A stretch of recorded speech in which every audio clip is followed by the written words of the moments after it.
this were 2021 and we're at CityLab, the only thing people want to talk to me about is how am I going to reduce gun violence in Baltimore?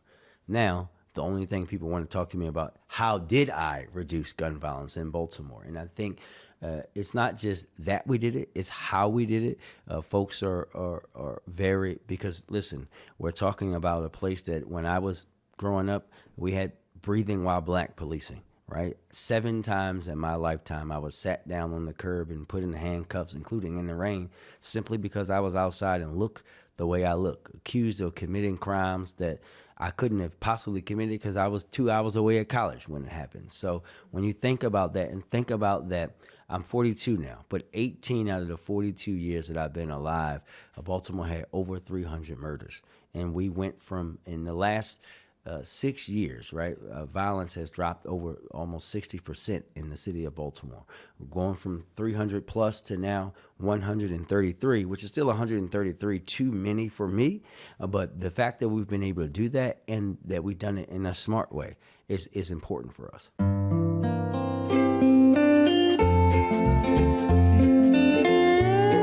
Hello and welcome to another episode of the All Thoughts podcast. I'm Tracy Alloway. And I'm Joe Weisenthal. So, Joe, we are here in Madrid as part of Bloomberg CityLab. Tough assignment for us. I know. A real hardship posting. Yeah, real hardship posting, but willing to do it. Yeah. So there are mayors from all over the world here, all talking about the challenges and opportunities facing cities. And we're about to speak to one of them in particular. And it's actually a really interesting test case of, I think, a lot of themes that kind of touch on the odd lots oeuvre, let's say. Well, one of the things that comes up all the time, obviously, on odd lots over the years is housing, right? And one of the things that we've discovered, I would say, is, okay, it's easy to say housing is a stress everywhere, housing is a challenge, there's a housing crisis and so forth. And it's kind of true, but as we've discovered, there's a different fingerprint of it everywhere, right? That's right, so, that's right. We were in Mount Airy, North Carolina, and there's hardly any, it's very sparse and rural. Even there's a housing shortage, et cetera. Everywhere there are these common themes, but every location has its own distinct challenges. Right. So the city we're going to be talking about today is Baltimore. And in Baltimore, one of the issues with housing is this vacant housing problem. Yeah. And I got to say, I actually feel really bad about this. My dad was a pilot, as you know, and he flew out of BWI for many, many years. But he lives in Annapolis. So I never actually spent that much time in Baltimore, except to get the Greyhound bus and go to the Baltimore bus terminal. And I would not want to judge any city based on the Greyhound terminal, but I definitely saw a lot of vacant houses around the area. I haven't spent a ton of time in Baltimore either. I was born in Detroit. I have a lot of family there. Also a city that sort of famously for a long time had a lot of vacant houses. There were times when you see these websites advertising houses for $1, et cetera. It's like there's clearly so much potential in a place with such, at least nominally affordable homes. So how do you actually get people to move in? How do you make them valuable? How do you fix them up? So many, I guess, interesting technical questions, I would say, to solving these problems. Exactly. So we do, in fact, have the perfect guest. We're going to be speaking with Mayor Brandon Scott, who is, of course, the mayor of Baltimore. So, Mayor Scott, thank you so much for coming on All Thoughts. Thank you all for having me. Great to be here. So in Madrid, no less. In Madrid, I know. Tough assignment for all of us. Second best city in the world, I take it? Second greatest, outside of Baltimore. That's right. So when you became mayor of Baltimore, I'm really curious, how did the vacant housing problem actually show up on your radar, and why did it become a priority for you? Well, for me, it showed up on my radar the day I was born, right? So I was born and raised in Baltimore. I was born in 1984, so I had the fortune or misfortune of growing up in the 80s, 90s, and 2000. When you think about all of the crazy things that happened in the United States at that time, of course, we're talking about drugs showing up into neighborhoods, the war on drugs, failed war on drugs, and zero tolerance policing. But I also lived in the city that is the birthplace of racial redlining. It was signed at the very desk that I sit in. The first racial redlining law was signed in Baltimore City. I grew up on a block with a vacant house that my dad made me and my brothers cut the grass at every single time, because he said by the time the city gets around to cutting it for the owner, it's going to be a foot high, right? So for me, this wasn't something that I discovered when I became the mayor of Baltimore. It had been very prominent in my neighborhood that I grew up in Park Heights and all over the city of Baltimore for a long time. But I knew it had to be a priority because you cannot and we will not be the best version of Baltimore if we are not a whole version of Baltimore. And when you think about it like this, when I was a junior in high school in the year 2000, December of 2000, Baltimore had 16,000 vacant properties. Right? Wow. Now that's a lot less than the 30 or 40,000 it had years prior to that. But when I became mayor on December 8th of 2020, Baltimore had 16,000 vacant properties. The number essentially had not moved. So we knew that we needed a different strategy to dealing with this long-standing challenge. That is, you can directly, I showed this at CityLab for a map. I'm a map and a data guy, right? When you look at Love it. the 1937 racial redlining map in Baltimore, and then you look at the vacants map in 2020, or even the vacants map today, it's the same neighborhoods, literally the same neighborhoods. In Baltimore, they call it the black butterfly and the white L. So you got this white L that goes down the city and out, and then you have these two heartbeats, so to speak, of the black butterfly, the wings. And you can see that the vacants in Baltimore are a direct correlation to that, a direct correlation to purposeful disinvestment into those neighborhoods, and all the other things, deindustrialization, all of those things that happen. How would you describe, okay, everyone can recognize that having lots of vacant housing is a very serious problem for a city. You recognize it from, as you said, the moment you were born, growing up. What was the prior to your administration, what was the sort of status quo thinking about it? What was the way that prior administrations had thought about the challenge or the problem? Well, listen, I have to say that my predecessors, with the tools and knowledge and understanding that they had, they didn't do a bad job, right? The only thing that I'd say that they did that I do differently and thinking about it differently is that and this is mayors, this is politicians, right?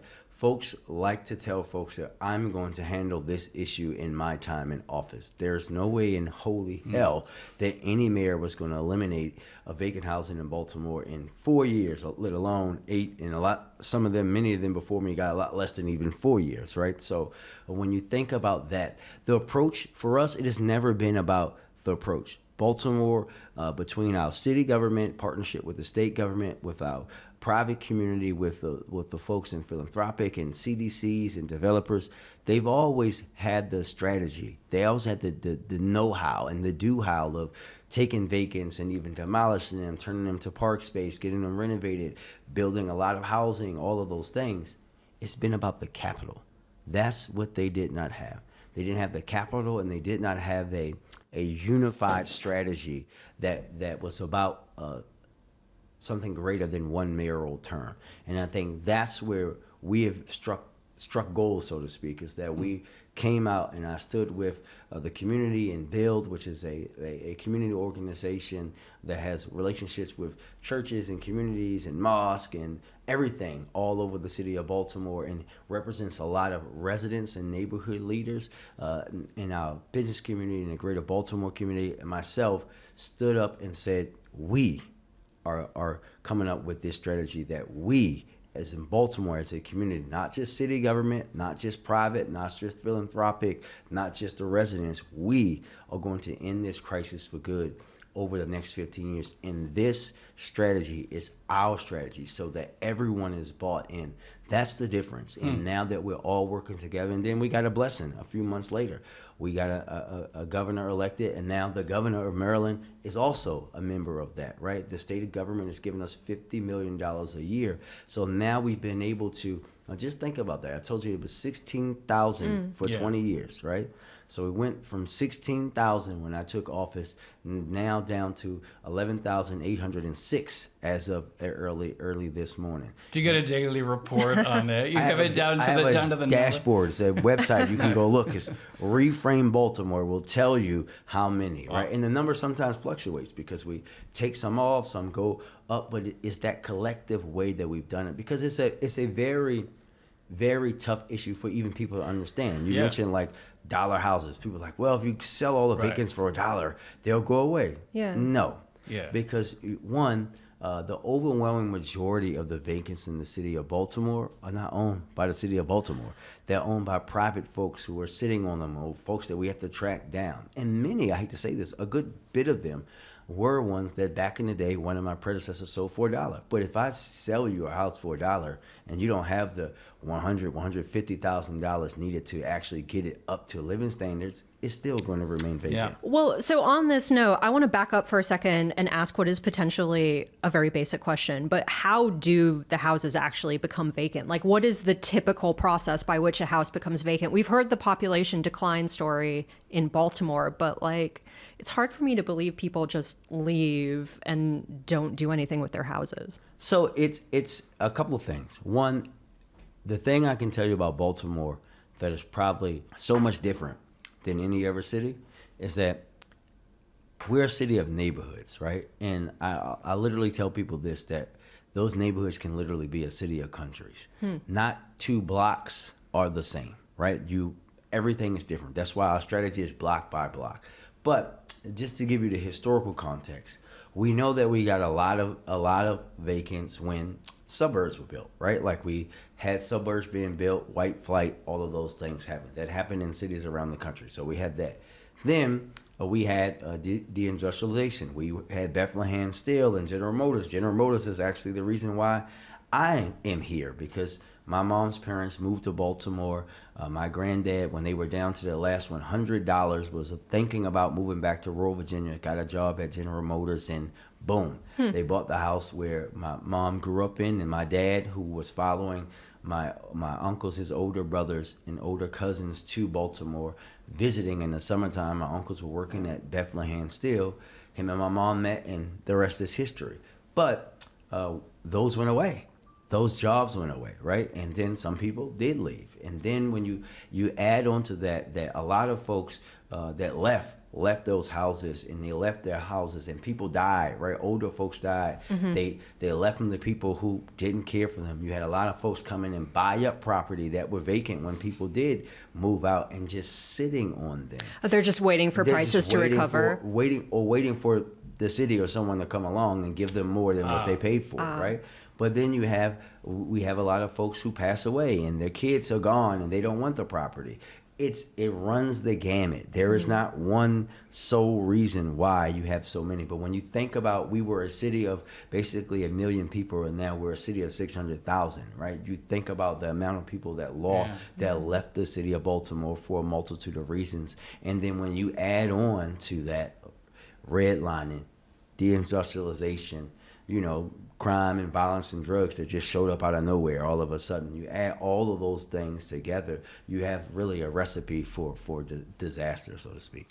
You said something that, it must be a tricky issue because, okay, let's say, and I want to talk more about this, but you get this infusion of capital, or you get this coordination of capital, and suddenly the governor is willing to work with you and allocate money from the budget. But presumably, I imagine you want private capital, but you don't want entities who are just going to take the public money to see their properties inflate. So how do you think about coordinating that so that you get that private capital, you get the investment capital, but it's not just essentially a free lunch of, okay, we're going to you get to do whatever you want. Yeah. So that's where how do you get that skin in the game? That's where the block by block comes in, really. So we do block level planning for these, but it's also about strategic. We have strategic investment zones, 7 of them where most of the vacants are, and what we're telling folks is that we have a plan for each block.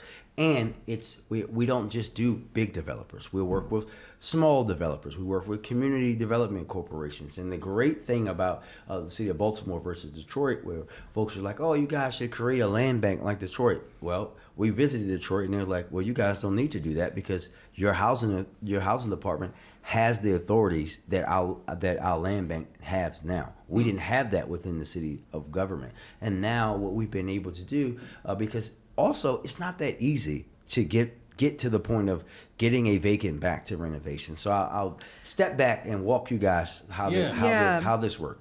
You own a house.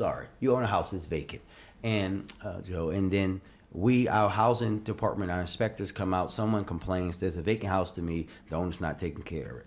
We give them a citation. They have 30 days to remedy that citation. We literally, legally can't do anything for that time frame. Okay. Then we come back again, and we have to do it. Now, after that one, then we maybe cut the grass, lean it, etc. We have raised the fines up. We can fine them up to $1,000.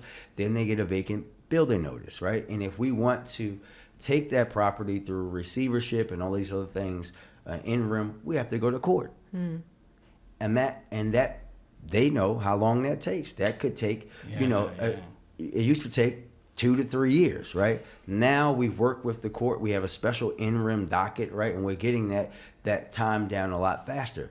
But we're doing that thousands of times, right? Over and over again. And when you're talking about, that takes the time to assemble blocks, right? Now think about this block, 4800 block of Park Heights Avenue, right? Okay. So the Park Heights master plan, it's the neighborhood I grew up in, is one of the largest redevelopment initiatives in the country.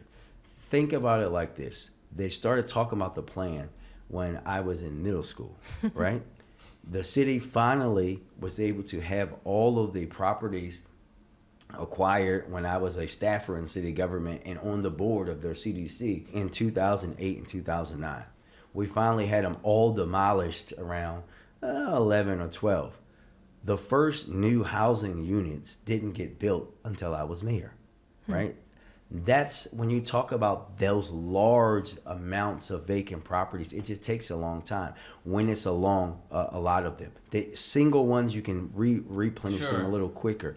And it takes a lot of block by block level planning, identifying a developer, making sure the developer fits with the neighborhood, making sure that we have the partnership with the state because they also have their sway and control over the money that they're pumping into. Everyone has to be aligned and making sure that we are not just giving it to people who just want to make a buck, but they understand that, yes, we want them to make money. We believe in capitalism, but they have to understand how this is going to work to improve those neighborhoods. And we've seen so many neighborhoods take great change, like Johnson Square in East Baltimore, Oliver in East Baltimore, where, they used to film The Wire. And now they're selling houses over there like I was wondering $300,000. How long until we reference The Wire? Yeah, it's going to happen eventually. Yeah, it had to happen. So say more. Blessing and a curse, I imagine, for mainly a curse Baltimore for us, but yes, mainly a curse for us. We don't like this show at all. Oh, really? Wait, can we just change the entire subject? Let's just talk about The Wire and have you go off on The Wire for a while. I guess it's for us. It's we understand it and we appreciate it for the storytelling, but people don't look at NYPD Blue and think like, oh, this is all New Yorkers. Right, I see what you're saying. That's what I'm saying, right? Yeah. Like, and for us, we've only had those shows, right? So we had The Wire, we had The Corner, we had Homicide: Life on the Street. Now when they maybe do a complete Baltimore story on a show, HBO, hint, like maybe because in New York we have Seinfeld and Friends and all these other you got versions. all that. We only have the bad, and people just like, oh yeah, I saw the show. This is what the whole city is. Yeah. All right, fair enough. I was going to ask, so how do you decide what to do with the vacant houses that you end up, taking back and taking control of? So you can work with private developers, as you mentioned. I guess they can choose to renovate them.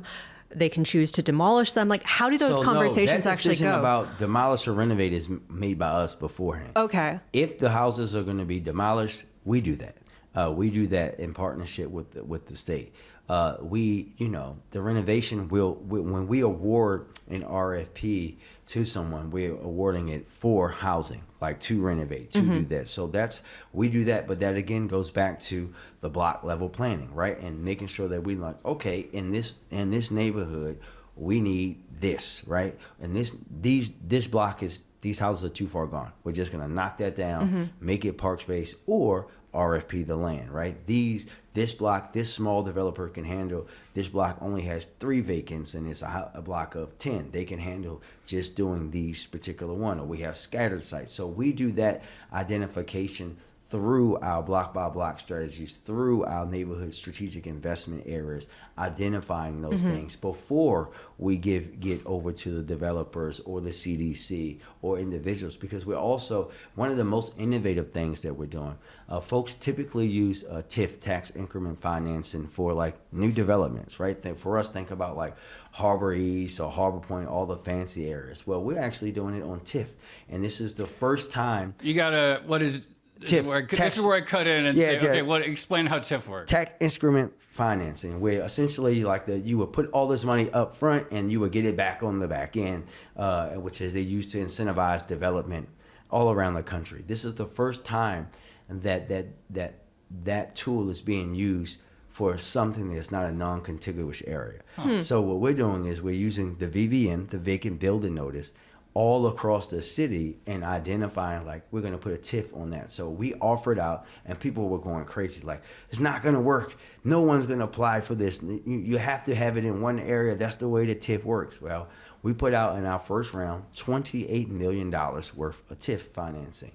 We got $380 million worth of applications. Wow. So the demand is there. And this is affordable housing TIF in neighborhoods. And you can see, if you look at our map, right, you can see that it's going right in those red line neighborhoods, right in those disinvested neighborhoods. And in fact, as a part of my State of the City, we unveiled a investments data map, where you can see, since I've been in office, where the investment has gone, right? And we did a heat map. Baltimore's purple, so the darker, the more purple, the more investment. And you can see that we are strategically investing in the neighborhoods that have been disinvested in the Butterfly or the red line neighborhoods, and that's how we're going to build upon what we're doing. Wait, why do people think that TIF only works for contiguous areas? I guess because no one tried it before. I had no idea. But it's probably also a little bit of hidden racism in people that were saying that. They were also saying like, you can't do TIF in an area that is this kind of area, right? But yeah, they were wrong. We knew they were wrong.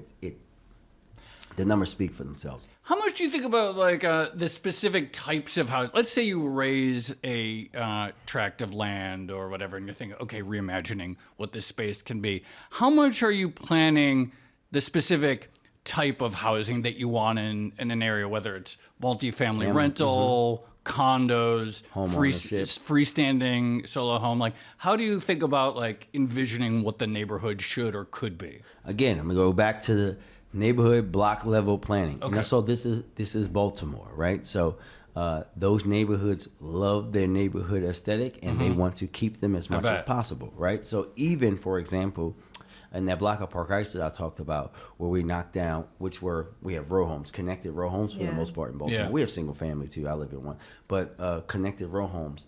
Even though we built a multi-unit senior apartment building for senior living there, it actually looks on the outside like the row homes that were there before.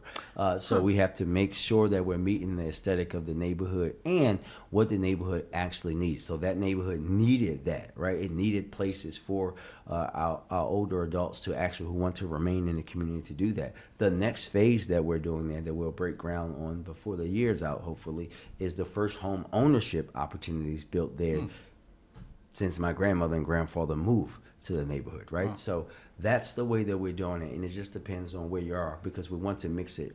For example, we had a housing project, Perkins Somerset in Old Town.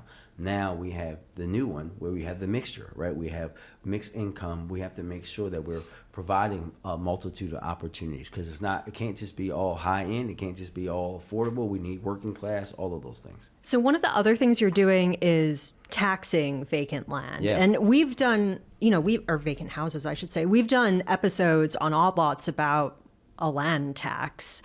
Walk us through like the pushback that you got to that plan. Why do people seem opposed to taxing empty buildings or empty land? Well, we actually didn't get any public pushback, right? The reality is that the way Maryland is set up, we had to get the state to say, yes, you can tax them at a higher rate. Now, it took a little while for them to do that, but now we got the blessing, we got the bill passed, and now we're able to do that at the local level.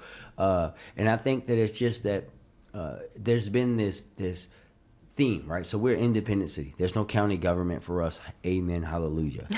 It's just us and state and the federal government. But there's been this sentiment that like the city doesn't know what it's doing, et cetera, et cetera. But you can't really argue with the data, right? Whether it's on, we've basically eliminated 1 in 4 vacant houses in my time in office, right? We've reduced violence in the city to the lowest levels on recorded record. You can't really argue with the numbers. So now folks are more ready to give us more of the authority to deal with the issues, because it's also a drain on them, right? And that's what we're saying to them is that this takes money out of the state's pocket, right? The inability for us to do stuff with these owners hurts the state of Maryland just as much as it hurts the city of Baltimore. I was just about to ask you, you mentioned the big drop in violence. How much is that a key pillar of any sort of development success? Because ultimately, I imagine you can have the right tax incentives and the right codes and the right planning, but people don't want to live around a lot of crime.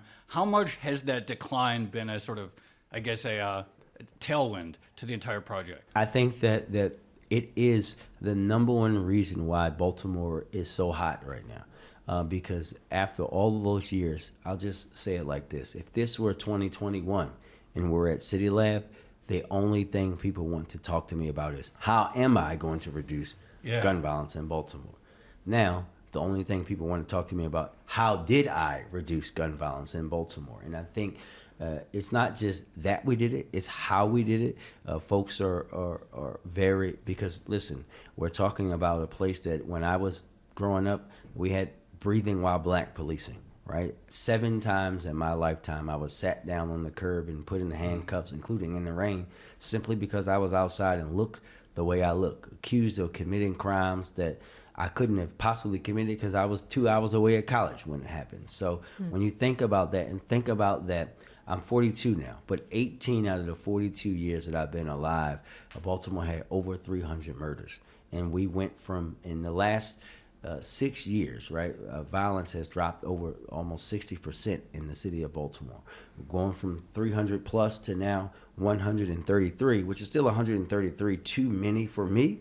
But the fact that we've been able to do that and that we've done it in a smart way is important for us. Yeah, so if it's not the sort of hyper-aggressive police work, the type you described, what has it been? How would you describe it?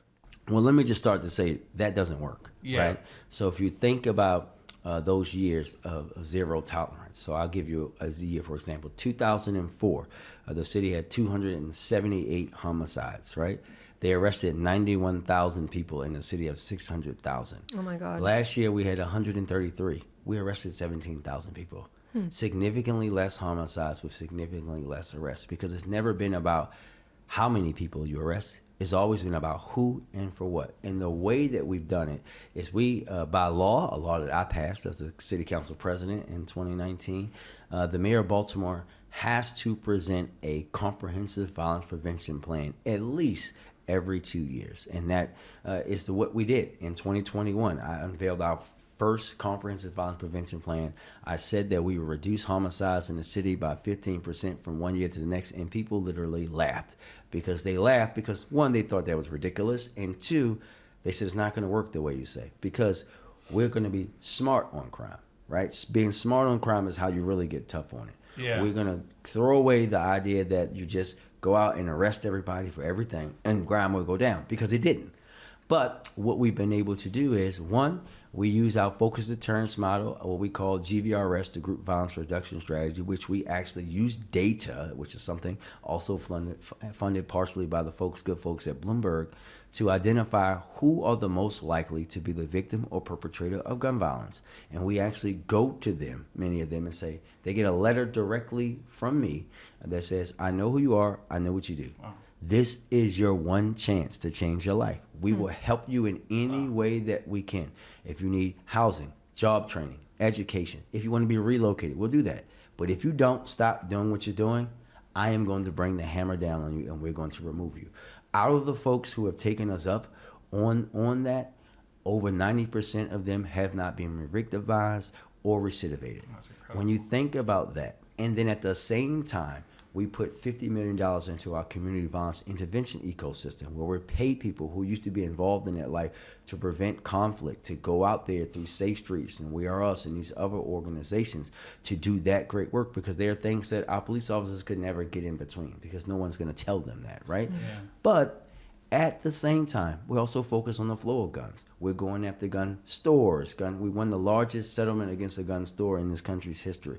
We won a settlement against the Ghost Gun Company. We're going after gun traffickers. We're doing all of that and investing into youth and education in historic ways. That's the way that we've been able to do it. There's a professor at John Jay College, Peter Moskos, who, do you know who that is? I know he is. Yeah, he wrote this. He spent a few years within the Baltimore Police Department, and he wrote a great book about basically the terrible incentives that happen when you start incentivizing just like pure number of arrests, yes, and why that completely fails as a crime prevention. I can't remember the name of the book right now, but it's really enlightening, and he makes it very clear why, if the incentive is to just maximize the number of arrests or whatever, that will never work in terms of... Who would have thought that incentives matter? Yeah. Crazy stuff. Building that is actually documented on a PBS documentary called The Body Politic. So my entire first 2.5 years in office building that is something that people can see.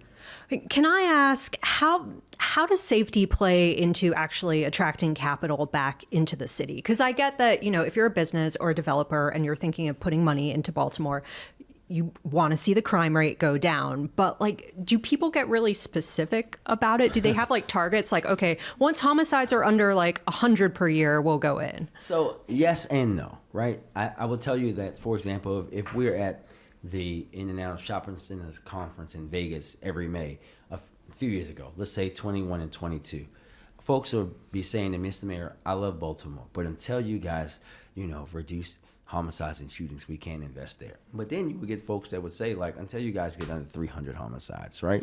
It depends on the person. But it was the big elephant in the room. Do you guys have a plan? What's your plan? Is the plan working? How are you going to do it?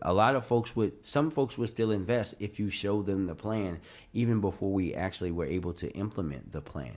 But it was the big elephant in the room, and we've been able to really show people that we have it. And now folks are like, oh, you guys are right. We're ready to come, right? And now we have to continue that. And I tell the team all the time, folks, whenever we're at a big event, like the other day I was speaking, and people started clapping when I mentioned the 133 number. I said, don't clap. We haven't done anything yet. That's 133 too many, and I don't want my team to feel like it's time to celebrate. I said, this is not celebratory. We're acknowledging this historic progress, because now that we know that we can do better, the best is out there for us to go and achieve. Let's talk about, because this is Odd Lots, finance podcast. Let's talk a little bit more about the capital structure and how that works. So you mentioned, money from the state, but what are some of these financing vehicles? How are they structured? Whose balance sheets do they sit on? What is the city fronting? How does it all fit together? The city is fronting a TIF money, obviously. Okay. The city money is a TIF money for us. The state is fronting their $50 million investment each and every year. And then we have the private investment, and we have philanthropic investment into the Vacant strategy. So it's really everybody coalescing together. And then obviously the operational portions of it is on the city as well, for the most part. The state has some of the operational portions of it. But when you think about the housing department, all of those things are on the city's books, and even some of the capital investment in our own capital budget is also on the city's books as well. Do you get pushback from people in the community who worry that, okay, it's great, housing is going to be built, it's going to be higher quality, et cetera, but it's only going to go to wealthy people? Yeah. And how do you think about balancing the need for sheer volume versus guaranteeing that some of it is affordable or cheaper, below market rate, whatever it is? That's a very important thing to me, right? I love the city of DC. My brother lives there. But I know that if you talk specifically to old-time Black Washingtonians, they will say that we're no longer chocolate city, we're latte city, right? Like they feel like they've lost a bit of their culture, with a lot of folks coming in from all over, and feeling like some of the original Washingtonians have just been pushed out, right? And we're very intentional about understanding that we do want people to come from all over. But we also, and we have this very unique opportunity with all the vacants to make sure that the folks that have stayed in Baltimore and lived through all this can benefit from it as well. And we do that through things like my Buy Back the Block program, where we're taking people who are renters, in fact, paying more in rent than they would in mortgage and making them homeowners. And Very familiar New York City problem as well. Yeah. And it's also why we work with different kind of developers, right? Smaller developers who are taking these other things, and we can partner them with folks to get these people there. We have to be thinking about all of that, because people are going to say that anytime you make that investment. So I have a very technical question going back to the vacant homes issue. But one of the things I saw on the Baltimore subreddit was someone was saying, like, we would get more buyers of vacant homes or more action on vacant homes if the water bills were not such an issue. Yeah. So what's the deal with the water bills? So I think that what I would say is that I would thought it was going to be a real technical question. So I think that a few things, right? Yes, water rates have increased. They're increasing everywhere. But I would say that our increases up until last year were the lowest that we've had pretty much in my lifetime. But no developer has said to me that, like, oh, I'm not going to come and renovate houses in Baltimore because of the water bill. We know that costs are rising across the board, and we're going through a process now even, and where this conversation really normally leads to is like, oh, well, the county pays less for their water than we do, and they don't have to pay all these fees, and then you have to spend this long explanation saying, well, they actually do pay those fees, except for the county just hides the fees in other bills that they don't see, right? And we're working with our county partners through a bill that me and the county executive put into state about how the water system is going to look moving forward, because the city does the water for the surrounding county as well. All right. We pay every month, they pay every 4 months, all of these kind of things convolute the issue. But water rates, and listen, the thing about water utilities is that taxpayer dollars for like property taxes and other money doesn't go into that. Water utility systems only come from the systems themselves. And when you think about the world and the craziness that we're living in today, and the cost of the equipment and the materials that needed to make sure that water, that's going up. So there's no other way, essentially, to deal with it. But I think that for us, it's really about setting the structure in a more simplified, understandable way for the residents, and making sure that our partners around are playing a more critical role when it comes to the resources, and that's what we're going to do. So we're here at the CityLab conference, and I'm sure every different city all around the world, for the most part, different issues, different challenges they're facing, but a common theme in much of the world is what you said at the beginning, deindustrialization. Yeah. And this is all across the United States, all across Europe, et cetera, a major source of anxiety at the city, state, national level, you name it. How do you think of, I don't know, maybe this is just a very conceptual question, but okay, presuming that there's not going to be a big revival of steel mills in the vicinity of Baltimore anytime soon, how do you think about the businesses of the future and what the new industries that could thrive in a city like Baltimore and any other cities that have suffered the same phenomenon? Just in Baltimore, but yeah. I think for us, listen, we're blessed. We still have some industry. We're always going to be a port city. The world found that out a few years ago when the Key Bridge collapsed, and found out how important the Port of Baltimore is to the world. Right? Oh, I thought we were going to talk about the Wired again. The Key Bridge, how's that going? It's going. It's going. The bridge has been demolished, and it's moving pretty fast for an infrastructure project of that size. People are like, oh, the bridge's not being rebuilt. I'm like, this is a bridge, you guys. This doesn't happen that quickly. But we're still a port city. We're obviously a big hub for tourism and culture and sports. We're also an eds and med city, right? With Hopkins and University of Maryland. We're a big arts and culture city, and we're a growing tech city, which is where we think the growth is for us. We had like $600 million in capital investment into those kind of firms over the last few years, and we want to continue to see that grow because they're growing out of Hopkins, they're growing out of UND, and we want to make sure that they stay in the city because the port's always going to be there, right? The hospitals are always going to be there. The tourism is always going to be there, and we're revitalizing now through the process of revitalizing the Inner Harbor as well. But we think that and like manufacturing will continue to be a growth area for us. Well, say more about the competitive advantage for Baltimore when it comes to attracting tech businesses and AI in particular, because it feels like at the moment every city in the U.S. certainly is kind of trying to do the same thing, right? Yeah, I think for us, one, you get to be that close, 29-minute train ride away from DC, and you don't have to pay DC prices, right? Like that's we're just gonna keep. And when you think about, especially for defense and other tech companies, Fort Meade is there. All of these things are in SA. All of these things are really close to the city of Baltimore, and you're in a perfect spot. You can get to DC on train in 30 minutes. You can get to Philly by train in 45. You can get to New York in 2 hours and 30 minutes. And you're where the location of Baltimore physically is an advantage over basically, in my opinion, any other city in the country. But when you add on the infrastructure of the universities, like you're just not going to get a Johns Hopkins and the University of Maryland in the same place, in the same city, anywhere else. You're just not going to get that kind of and the opportunities that Baltimore provides to folks. I guess you're really close to the data centers in Virginia as well, technically, right? Technically, yeah. We're close to them. Again, like I said in the beginning, there's a different version of the housing crisis, the housing problem everywhere.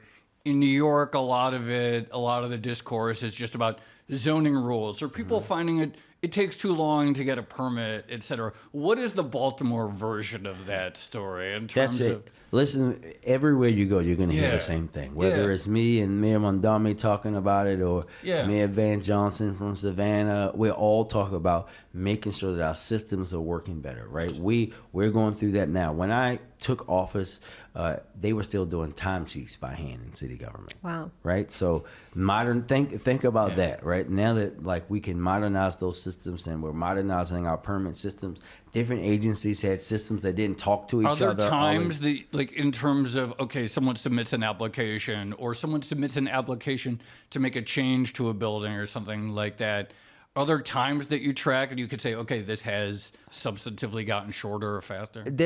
Some things have gotten shorter. And now we got to a point where a lot of our stuff is waiting for the applicant, right? Okay. But it was about simple stuff, right?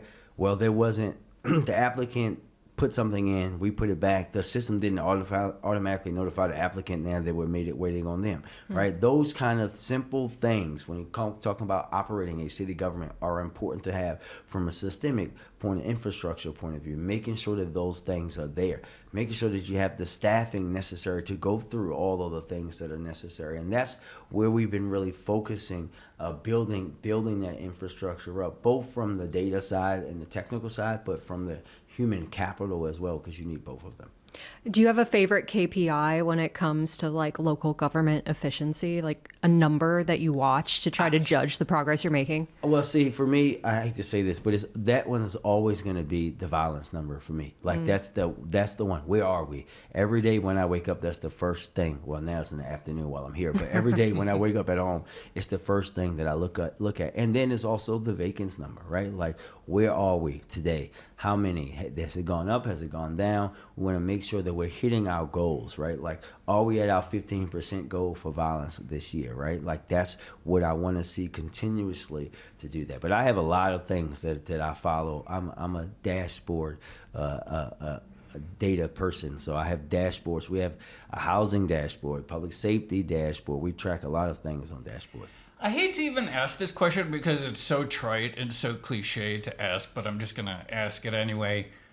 AI, in terms of its actual application within city government, are there things yet at this point, what is it, late April 2026, where you could say, we are employing AI in some way that is making something better, or is it an experimental stage?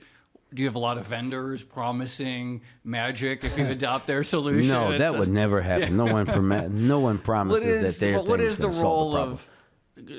contemporary artificial intelligence models within city government? So for us, our fire department's using it, housing department's using it, like even with Vacants to help identify the structures and whether, like, if we need to look at condemnation and those kind of things. And there'll be other things that we can push to use it, but we just have to be smart about it. How many conversations here Have at I CityLab had? are people that lot, just mayors trading tips and stories? Oh, that's the beauty of it, right? Yeah. That we're all I'm a part of the best Bloomberg Harvard class. That's the 5th class. So don't let any of the other mayors tell you if they're not from my class, they're not part of the best. But like, we all talk to each other pretty much every day, right? Cool. Like, there's a whole bunch of mayors. Is there a group chat? There's group chats with an S. With an S.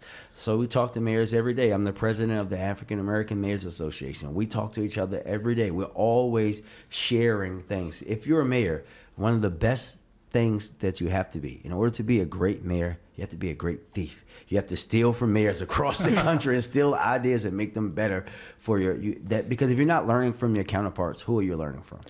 I have just one more question, and it's entirely out of personal interest. But if I want to explore Baltimore outside of the Greyhound bus station and the casino that's next to it, where should I go? Well, it depends. What time? Look, now I have to ask a question. What time of year are you coming? Let's say it's summer. That's when I'm next going to visit my dad in Annapolis. What are your interests? Culture, art, all right, great. parks, Animals? gardening, animals, yes. All right, great. Food. So if you're food and you're not a sports person? No. All right, great. I didn't want to say everything except sports, but that's pretty fine. much it. I need to know. Those are the kind of things I need. So if you're coming in the summertime, you love food. So you're coming to Baltimore, so you can't come to Baltimore and not eat crab. So would you prefer crabs crab. or crab cakes? Oh, that's a really hard question. Look at that. Yeah. I feel it. Crab cakes, probably. All right, so if you're going to get crab cakes, you have to go and get the best crab cake in the world from Coco's Pub. You'll never eat another crab cake after having that one. That sounds good. Start you there. But since you're into art and culture, you should then, right now, up and through August, we actually have at the Walters Art Gallery, which is free to the public. We actually have a Dorian Fletcher exhibit that is a exhibit that has the jewelry and the costumes from Black Panther, Wakanda Forever. Oh, that's so cool. Display in Baltimore at the museum because we found out that some of the art at our museum inspired her to do her jewelry art. So that's a great way to spend your time there. But if you happen to come Memorial Day weekend, you can do that and enjoy the Artscape Festival, our free arts festival that is Memorial Day weekend that has art vendors selling art, including at our Scout Art Fair, which is really great. You have musicians there. The Roots will be there this summer. You have food galore, everything galore, and it's there. The art you have to pay for, but everything else is there. Food you have to pay for, but the music is free $99. You've sold me. Crab cakes and costumes. I am there. Mayor Brandon Scott, thank you so much for coming on All Thoughts. Really appreciate it. Thank you for having me. Thank you. So, Joe, that was obviously very interesting. I never expected to interview the mayor of Baltimore in Madrid, but, one of those nice occasions that happens. Life is interesting. No, I thought that was a really interesting episode. I mean, we could have gone for like an hour just asking him to go off on the wire, obviously. But I get that. I hadn't really thought about that this is the cultural depiction of a city in a way that does not... Yeah.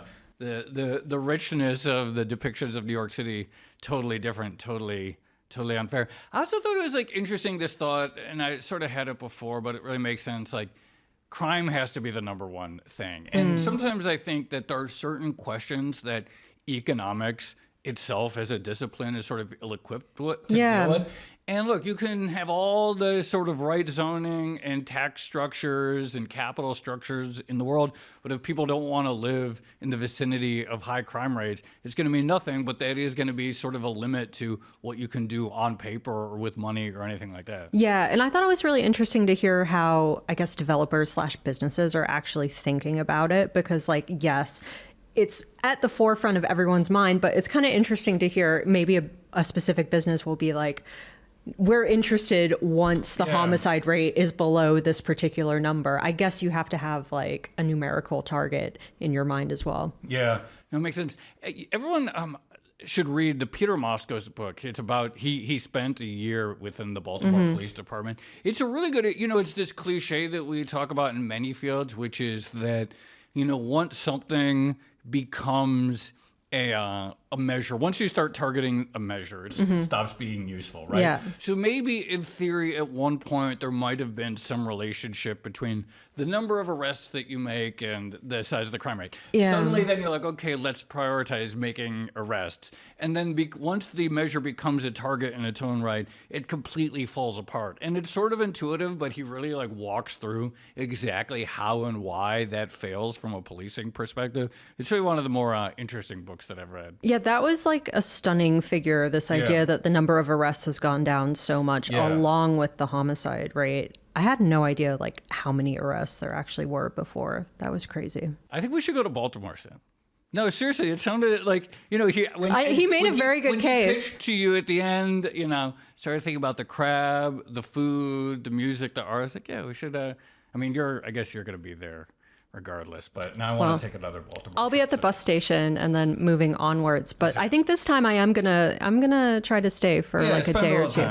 Have some crab cakes. All right, shall we leave it there? Let's leave it there. Okay, this has been another episode of the Odd Lots podcast. I'm Tracy Alloway. You can follow me at Tracy Alloway. And I'm Joe Weisenthal. You can follow me at The Stalwart. Follow our producers, Carmen Rodriguez at Carmen Armin, Dashiell Bennett at Dashbot, Kel Brooks at Kel Brooks, Kevin Lozano at Kevin Lloyd Lozano. And for more Odd Lots content, you should check out our daily newsletter. That is at bloomberg.com/oddlots. And you can chat about all of these topics 24/7 in our Discord, discord.gg/oddlots. And if you enjoyed this conversation, then please leave a comment or like the video, or better yet, subscribe. Thanks for watching.